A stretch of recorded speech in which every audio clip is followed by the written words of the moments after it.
yang tidak hadir hari ini? Alhamdulillah telah hadir semua. Nah, hari ini kita akan masih melanjutkan pembelajaran kemarin mengenai tema 1, indahnya kebersamaan.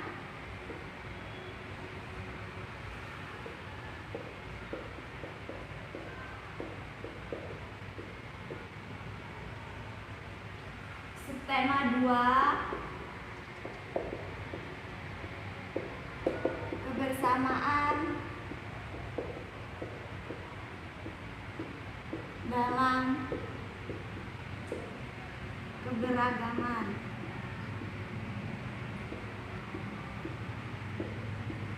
Pembelajaran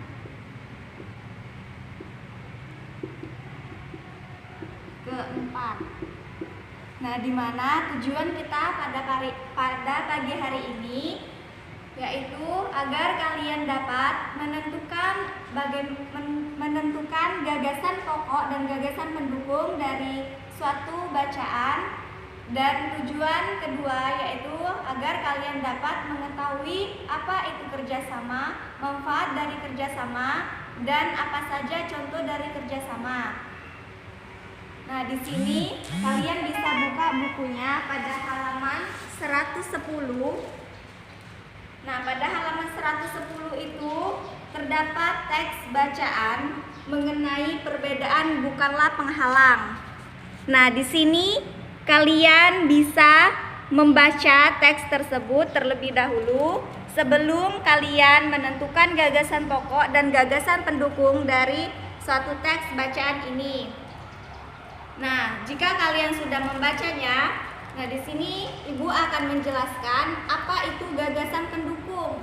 Jadi, gagasan pendukung itu ialah informasi yang lebih lanjut dari suatu gagasan pokok. Nah, untuk gagasan pokoknya itu merupakan ide utama atau pemikiran utama dari suatu bacaan.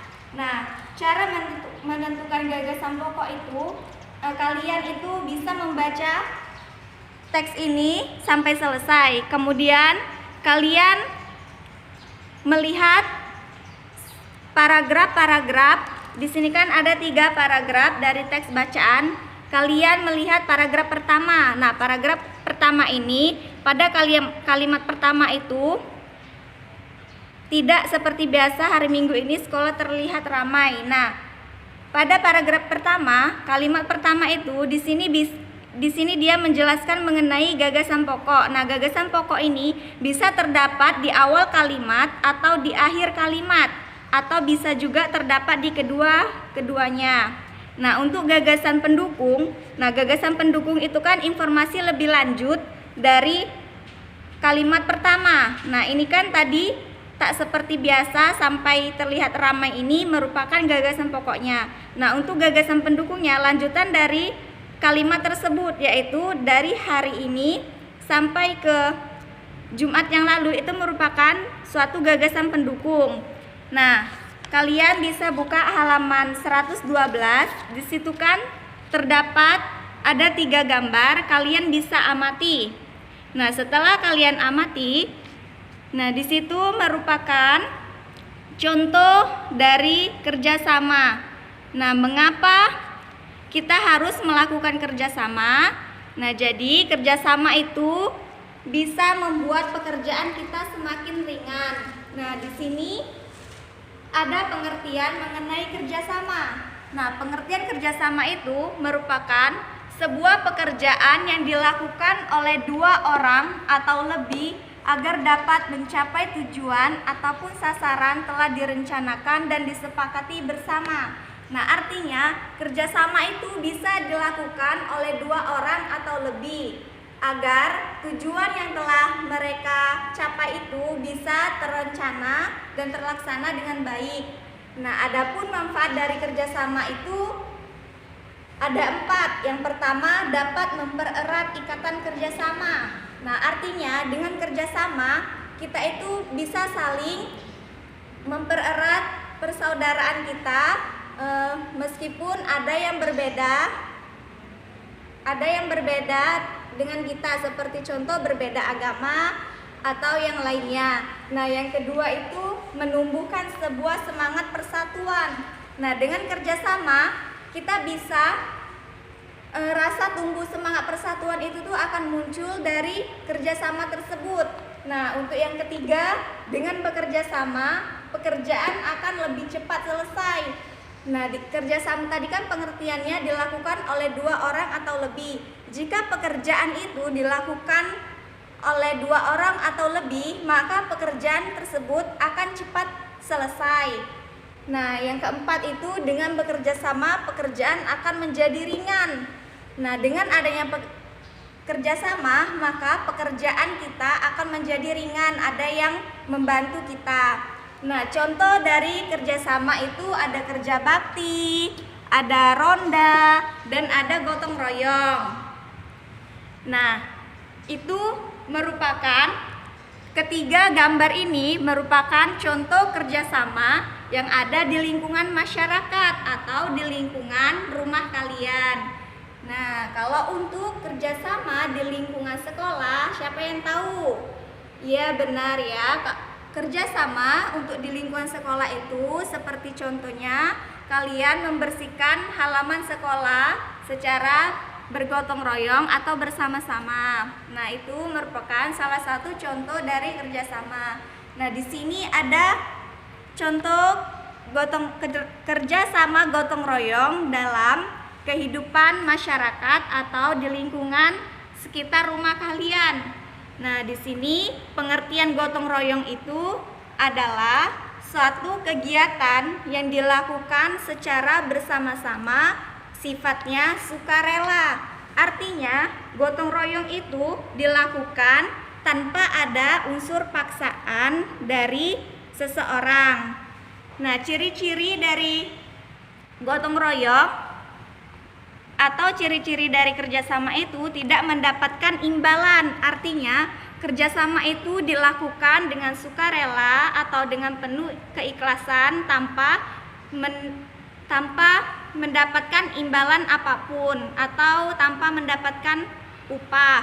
Nah, yang ciri kedua dilakukan bersama-sama. Artinya namanya kan gotong royong. Nah, gotong royong itu dilakukan secara bersama-sama. Kemudian biasanya kegiatannya dilakukan untuk kepentingan umum.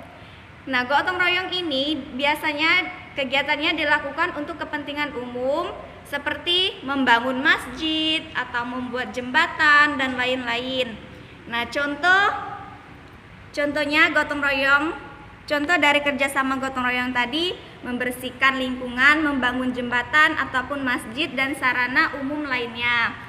Nah, yang bukan merupakan contoh dari kerjasama gotong royong yaitu bekerja membangun masjid namun mendapatkan upah. Nah, ini bukan merupakan contoh dari kerjasama. Apabila bekerja membangun masjid namun mendapatkan upah itu, mereka itu bukan melakukan kerjasama tetapi melainkan pekerjaan mereka. Untuk penjelasan Ibu tadi, apakah ada yang ingin bertanya? Jika tidak ada yang bertanya, kalian bisa buka buku halaman 111. Di situ menentukan gagasan pokok dan gagasan pendukung. Nah, tadi kan sudah dijelasi bagaimana cara menentukan gagasan pokok dan gagasan pendukung. Nah, untuk latihan selanjutnya mengenai kerjasama atau mata pelajaran PKN, di situ nanti akan Ibu kasih soal, ada 5 soal mengenai kerjasama. Itu saja yang dapat Ibu sampaikan. Untuk kesimpulan kita pada pagi hari ini, yaitu kita belajar mengenai gagasan pokok dan gagasan pendukung, di mana gagasan pokok itu terdapat di awal kalimat atau di akhir kalimat atau terdapat di keduanya. Dan untuk gagasan pendukung itu merupakan informasi yang lebih lanjut dari kalimat utama. Nah, kesimpulan yang kedua yaitu mengenai kerjasama. Nah, kerjasama ini merupakan pekerjaan yang dilakukan oleh dua orang atau lebih. Sifatnya itu sukarela atau tidak ada unsur paksaan dari pihak lain. Nah, manfaat kerjasama itu bisa mempererat persaudaraan, bisa meringankan pekerjaan, dan pekerjaannya cepat selesai. Nah, untuk contoh-contoh kerjasama itu ada kerja bakti, ada gotong royong, ada ronda, dan masih banyak lagi ya. Mungkin itu saja yang dapat Ibu sampaikan karena waktunya sudah habis. Nah, sebelum kita mengakhiri pembelajaran pada pagi hari ini, alangkah baiknya kita berdoa terlebih dahulu. Berdoa dimulai. Berdoa selesai, Ibu akhiri. Wassalamualaikum warahmatullahi wabarakatuh.